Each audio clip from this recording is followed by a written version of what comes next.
Salut à tous, c'est Julien. Aujourd'hui, on se retrouve pour la critique du film Men in Black International, qui est finalement la suite de la trilogie Men in Black qu'on a eu avec Tommy Lee Jones et Will Smith. Et cette fois-ci, aucun des deux n'est au casting. On va retrouver Tessa Thompson et Chris Hemsworth, avec aussi quelques petits rôles secondaires. Liam Neeson, Emma Thompson, Rebecca Ferguson. Alors le film, en soi, il n'est pas raté. Il reste très sympa par plein de petits aspects que je vais évoquer, mais ce n'en est en aucun cas un film inoubliable. Ce n'est en aucun cas un film qui est vraiment spectaculaire, qui va réinventer le genre, ou qui va même apporter une petite touche de neuf. C'est un film classique, avec des dialogues assez lourdingues, avec un humour aussi assez lourdingue. C'est un film qui malheureusement reste trop cantonné à ce qui se fait d'habitude dans le genre. Il n'y a pas vraiment d'inventivité dans le scénario, c'est un scénario qui reste très classique, très lambda, qui en plus n'est pas vraiment excellent. Donc franchement, n'allez pas voir ce film pour son scénario, pour son histoire, pour même son montage qui est tout à fait classique. La mise en scène est classique au possible, la réalisation aussi, il y a de l'humour aussi, mais il y a trop peu de moments où c'est très bien utilisé que ça se noie par rapport à tout l'humour lourdingue qu'on a eu, notamment de la part du personnage de Chris Hemsworth, alors que les personnages, c'est pas forcément le point faible du film. C'est un film qui restera sympathique à voir, ça, y a aucun souci là-dessus. Mais quand on sait ce qu'on a eu avec la trilogie Men in Black, on est en droit de demander plus que ça. On va quand même parler des bons points de ce film, parce qu'il y en a.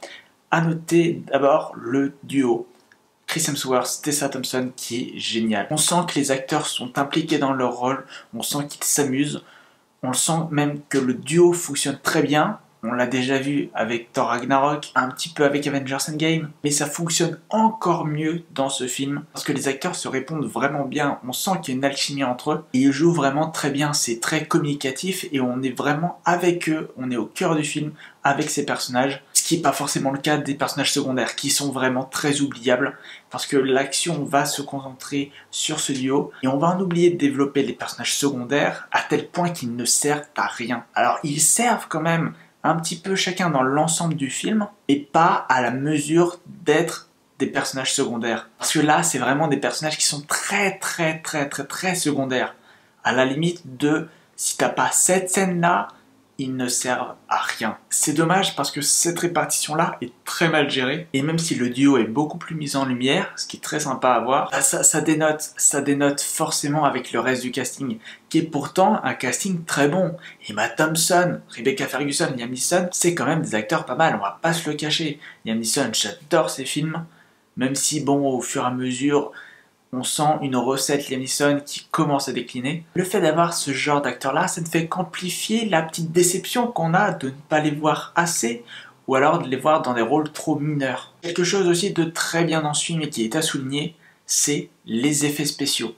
Pas tous les effets spéciaux. Les effets spéciaux en plan large, où on ne voit que très peu les acteurs, où on se concentre du coup plus sur le décor, on voit les fonds verts à des kilomètres. On voit que c'est fait en studio, on voit que c'est dégueulasse. Par contre, quand c'est des plans qui sont vraiment très serrés, beaucoup plus portés sur les acteurs, là, ça fonctionne vraiment. Que ce soit les armes cachées dans la voiture, comme on l'a vu dans la bande-annonce, et plein d'autres, ont des effets spéciaux vraiment très réussis. Ça casse pas trois pattes à un canard non plus, c'est pas exceptionnel, mais ça fonctionne. C'est bien fait et c'est tout ce qu'on demande d'un film comme ça, fantastique, de science-fiction. À noter aussi deux personnages qui vraiment ont un caractère design qui est très joli. Deux extraterrestres qui sont composés d'étoiles. Ça fait vraiment entité cosmique qui peut devenir très menaçante.